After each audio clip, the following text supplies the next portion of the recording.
Salut. Euh, Salut. Il y a ma femme à côté là. On le fait sur le daridorexant parce qu'il est quand même croustillant celui-là. Hmm. Il y a quelques mois, il y a des guidelines sur l'insomnie qui sont sortis. Et donc pour ceux qui savent pas, les guidelines, c'est des recommandations avec plein d'experts et tout. Et ils ont fait toutes leurs recommandations en se basant juste sur l'AMM. On en avait déjà parlé. C'est un peu lunaire. Et moi, j'avais pas trop compris, en fait, qu'est-ce qui s'était passé là, parce enfin, c'était chelou, c'était chelou. Si tu suivais leurs recommandations, tu mettais des benzos avant de mettre de la mélatonine. C'était chelou. Vraiment, c'était chelou comme recours. Bon, il y a pas mal de trucs chelous qui passent. Et en fait, là, il y a le daridorexant qui est sorti. Donc, c'est un nouveau médoc pour l'insomnie. Le mécanisme n'est pas nouveau parce que ça fait 10 ans que c'est sorti. Le suvorexant était déjà sorti avant, le lomborexant était déjà sorti avant. C'est des orexine antagoniste, pas très important pour nous là. Toujours est-il que c'est intéressant parce qu'en France, on l'a pas trop en retard celui-là. Il y a que 1 an de retard par rapport au reste du monde, donc c'est pas mal, c'est pas mal. Et moi, j'ai eu le labo qui est venu me visiter il y a une semaine. La meuf, elle a débarqué, faut que je le voie, vous connaissez, faut prescrire de la dose max, c'est intéressant, machin. Elle a balancé une quantité de dépliants, je te jure. Et,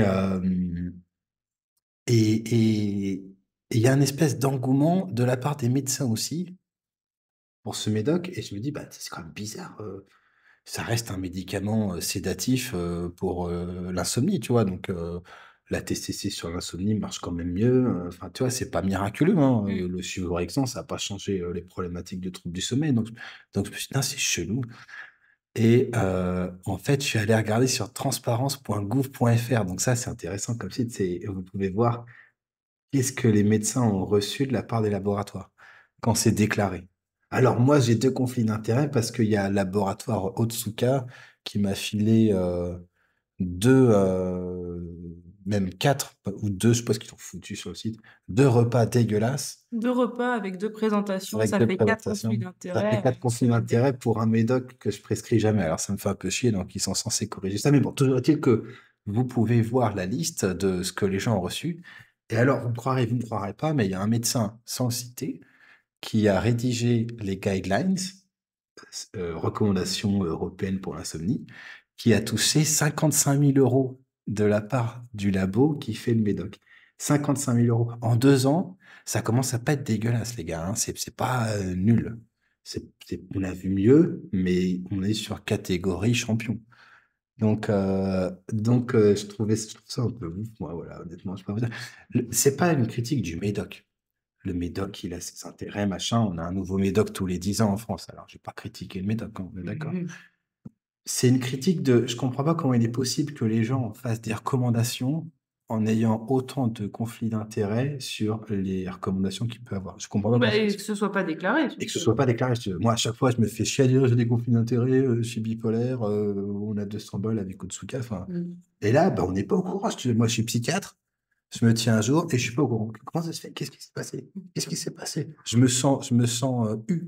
Tu Hmm. vois, j'ai l'impression de m'être fait avoir. Et du coup, j'étais sur LinkedIn en train de discuter, et je discutais avec un autre médecin, machin, et l'autre médecin, il me dit des trucs genre, ouais, ça donne de l'espoir aux gens. Et puis moi, tu sais, je suis con, je réponds tranquille, machin. Et en fait, paf, rebelote, il y avait aussi des dizaines de milliers d'euros là. Hmm. Donc, je suis en train j'ai l'air, je passe pour un crétin. Je passe pour un crétin. Alors, je suis un Substack à 5 euros par mois.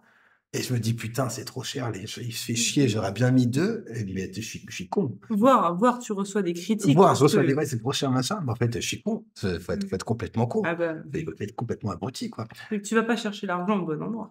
Non, mais c'est chelou. Donc l'histoire s'arrête pas là. Je fais le post sur LinkedIn. Bah, il y a quand même un problème là. D'abord, tu fais un J'ai fait commentaire. ma petite calculette. Et puis juste après, je fais un commentaire sur la chaîne YouTube du médecin en question. Un commentaire qui était pas, c'était même pas une attaque. C'était bonjour, virgule. Est-ce que vous pourriez préciser que vous avez reçu 55 000 euros de la part du laboratoire avant de parler de la molécule? S'il vous plaît, merci. C'est pas déconnant. Ben, tu me croiras pas, je sais pas, 2 minutes, on pouvait plus faire de commentaires sur cette vidéo YouTube. Ben, c'est vachement rapide. Hmm. Et après, dans la journée, mais ça, c'est peut-être un hasard. Moi, je suis parano, je l'ai déjà dit. Dans la journée, le site Transparence marche plus. Ouais, il Il est fonctionne, mais 17 h, il y ça a marche, mais pour les médecins, ça avance plus rien. il y a plus de conflit d'intérêts nulle part. Mais c'est-à-dire Ouais, qu'on a regardé pour les médecins concernés, mais on a regardé pour nous il y a aussi plus et il y a rien. plus rien. Il y a plus rien. Donc je sais pas, c'est un bug. Mmh. C'est un bug. Alors là, voilà. Bon, voilà. Moi, j'ai pris mon Aldol. J'essaye de pas faire trop d'associations. Corrélation ne veut pas dire causation, Mmh. etc., etc. Toujours est-il que, s'il vous plaît, faites gaffe. Et alors, je me paye un petit trip quand même. Il faut bien piger comment ça marche l'AMM, comment ça marche les guidelines. Sinon, vous êtes en train de vous faire mener en bateau par des systèmes dont la complexité vous échappe, honnêtement.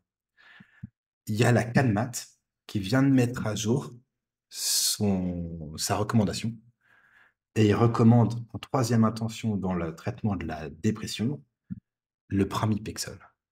Et c'est là où c'est sublime, les gars, parce que le pramipexole, c'est dans le générique. Ça ne bénéficie plus à personne.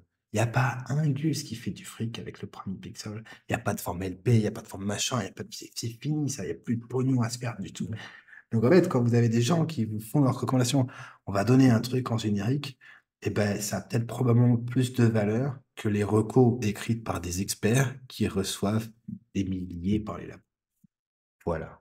Est-ce que tu as quelque chose à rajouter? Oh bah non. Non, Non, hein. enfin, pour le problème Pexo, il y a une forme LP. Ce que tu veux dire, c'est qu'il y a pas de des Oui, non, nouvelles mais il formes y a à pas de faire. nouvelles formes, il y a pas Ouais. d'énantiomère, il y a pas de machin, enfin, c'est du Prami, quoi. C'est dégueulasse, ça Mmh. coûte 2 € par mois, c'est nul, c'est Trop nul. facile. Franchement, c'est trop facile, quoi. Donc, voilà. Je rappelle qu'il y a des études où on montre que le lithium marche autant que la esketamine dans la dépression résistante. Enfin, il y a moyen de trouver des petites embrouilles, tous les jours, hein. Et c'est le contribuable qui paye. Moi, ce que j'ajouterais, c'est ce serait bien que les journalistes se penchent un peu sur les conflits d'intérêts des médecins, Vache, plutôt que ouais. de le faire que pour les politiques, parce qu'en plus, Vache, parce que là, ils sont, enfin, disponibles facilement c'est des milliards, hein. et enfin, je veux dire, c'est facile, quoi. Il y a pas de Parce que faut pas aller chercher très loin, quoi. Parce qu'il y a il y a des politiciens qui sont forts et ils font gaffe, tu vois, ils se font cramer que 10 ans après. Enfin, je veux dire, Mmh. je pense qu'il y a toute une technique, à mon avis. Oui, oui. Tu vois, il y a des enseignements, Toi, tu tu vois, déclares pas, il y a des comptes à t'as des l'étranger, tout trucs, tu ça. fais tout, quoi. Là, c'est vraiment rien à branler, si tu veux. Ah, Je ah bah, visiblement non, parce qu'on enfin, peut-être que non, parce que visiblement, on voit plus les Si on conflits voit plus, d'intérêts. mais imagine, c'est juste un bug, en fait, c'est vraiment rien à foutre. Genre, Mmh. j'ai reçu des dizaines de milliers d'euros, j'écris un papier et je dis, bah, faudrait quand même mettre celui-là, hein, parce que c'est peut-être pas mal. On a zéro recul, les mecs. On Mmh. a zéro recul. En France, on a zéro recul. C'est vraiment pas compliqué.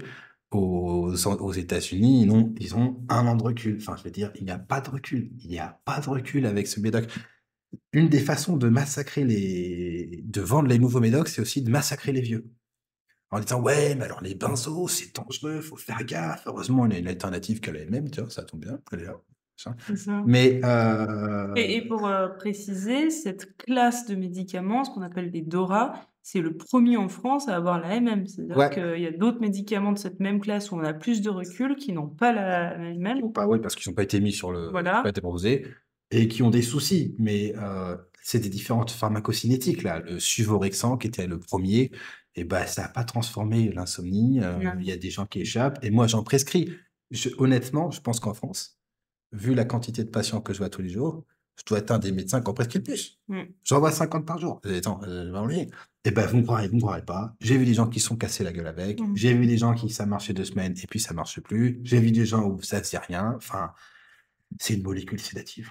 Et alors, si on connaît un peu la physio de l'orexine, eh ben, on voit que l'orexine seule fait pas forcément grand-chose, avoir un impact et qu'il va y avoir des différents neurotransmetteurs qui vont être mobilisés, on connaît, etc. Enfin, c'est pas révolutionnaire. C'est pas révolutionnaire, sauf peut-être sur le plan de la mobilisation financière que ça a pu engendrer.